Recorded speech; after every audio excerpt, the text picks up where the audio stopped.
he got some big stops in this game as well. So Steph Curry was really a guy in this game that was locked in, was getting his team involved. He also got 7 assists. It's really incredible to see the way he gets his teammates involved, because in a game like this, you got to rely on your teammates. You got to rely on the role players. Buddy Hield was huge, but it was usually all these things happen off of the gravity of Steph Curry. 23rd career playoff double-double for Stephen Curry, but as Fezzi mentioned, JTA, defensively, you know, teams used to hunt him, saying, hey, he's a weakness of the defense. But we see him against Jabari Smith Jr., Şengün, Dillon Brooks. He's more than average on that end of the floor. Well, absolutely. He exerts the effort defensively, right? And I think that's a huge difference maker. But on top of that, Steph knows the scouting report from top to bottom. And so when you're putting in the effort and you know the scouting report and you're in the right places all the time, then I think that's a pretty good combination for a defensive player. Does he, does he have eye-popping attributes? You know, he's not the tallest, he's not the strongest, he's not the most athletic, but he knows the scouting report, and his cerebral part of the game is what helps him out on the defensive end. Yeah, a few of those defensive possessions, Jabari Smith and Dillon Brooks, particularly Jabari Smith, had, 3 or 4 dribbles with Steph's strength. He's got much stronger. He holds them off. And really just forced him baseline and contested too. You live with those shots. So physically, he knows what to do, as JTA say. He knows exactly where those players should not shoot from. But also, you think about it. If they're going into the post with Jabari Smith or Dillon Brooks, you'll live with that all day as long as they don't get dead layups and Steph's smart enough and strong enough to have him shoot fadeaway jumpers. You know the best way Steph played defense tonight? He only had 2 turnovers. Taking care of the ball for the Warriors is really important.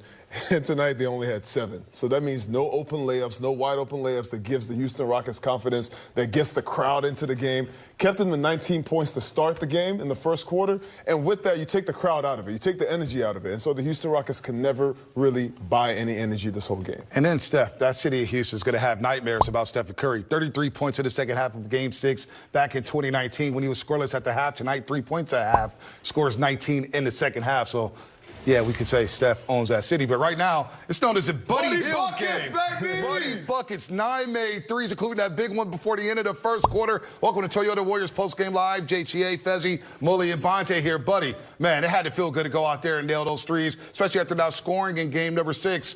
It looked like you didn't have any nerves in Game 7 tonight in your first ever Game 7. It's all glory to God, man. Thank you, man. Just staying focused, locked in, and just trusting my teammates to give me the ball in the good spots. And just when the opportunity comes, just seize the moment and just be me. Buddy, congratulations on a phenomenal game. It's 9 of 11 from 3. We talked post-game after Game 6. Ball wasn't moving as you guys would like. Tell me your mindset, buddy. And look, you're a career 40% shooter. If you feel you got open shots, what's your confidence level? It got to go up. It got to go up. Even make or miss, it got to go up. We worked too hard. We put in so much time, and I just thank God to be able to make some shots and move on to the next round. I'm about to go buy one of those excluding Buddy shirts after this right now. Shout out to Danny Joe Pro. She might need to make an including Buddy now. Yeah, there was no excluding Buddy tonight. What about the defensive end? You guys hold the Houston Rockets to 89 points tonight. What was the focus tonight? This is winning 50-50 balls, no turnovers, winning the battles, individual battles, trust our defense, rebounding, and just no turnovers. Turnovers, when you turn the ball, we lose. But when we don't, we have a great chance of winning. And that's what we did today. Buddy, it's JTA here. I got two questions for you. What was the mentality going in today's game after going 0 for 4? And then, in an elimination game, being on the heater, knocking down all those threes, what's your mentality moving forward into the second round? What's up, my guy? Just this next game mentality. You can't dwell on that, what happened last game. Yes, we lost. We flipped the script, flipped the page.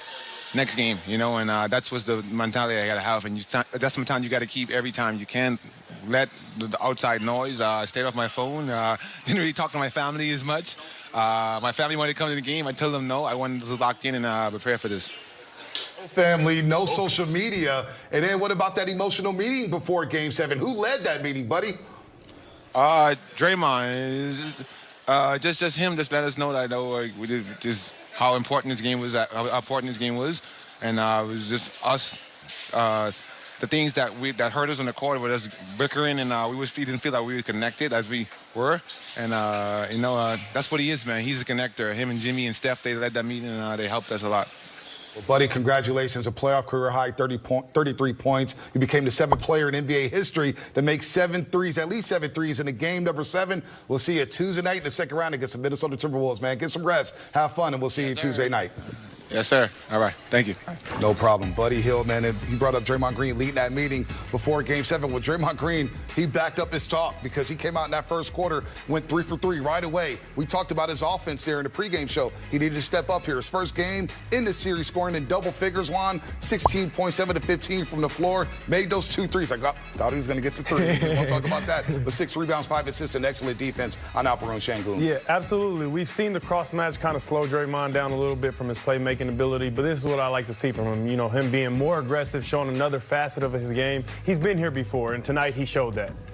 I said Draymond needed to have a big game tonight, but you know, Bonte, winners win. All right, he was going to do all the little things to get the team to win tonight, and he did that. He put some points on the board, had 10 points in the first half. Not only that, he was getting downhill, getting to the middle of the paint and creating plays. A couple of those were to Buddy Hield to get those shots going. So Draymond does a lot on the offensive end, but defensively, he's able to be in the middle of the paint.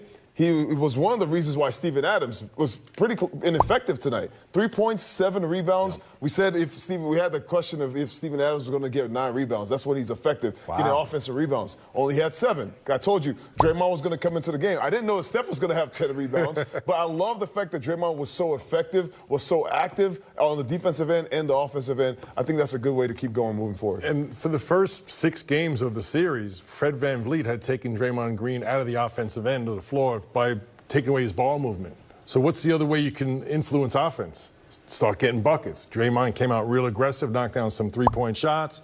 He got a few layups, got a few floaters. So all of a sudden, the thing that the Rockets were willing to give up is the thing that's killing them. First half, Draymond gets 10, Buddy gets 22. Steph has 3, you're down 12. Houston, you got big problems. No doubt about that. Now they're going night-night here as the Warriors will advance to the second round. And again, we have your coverage right here at NBC Sports Bay Area throughout the playoffs as the Warriors will take on Minnesota. Tip-off at 6:30, but the coverage begins at 5:30 p.m.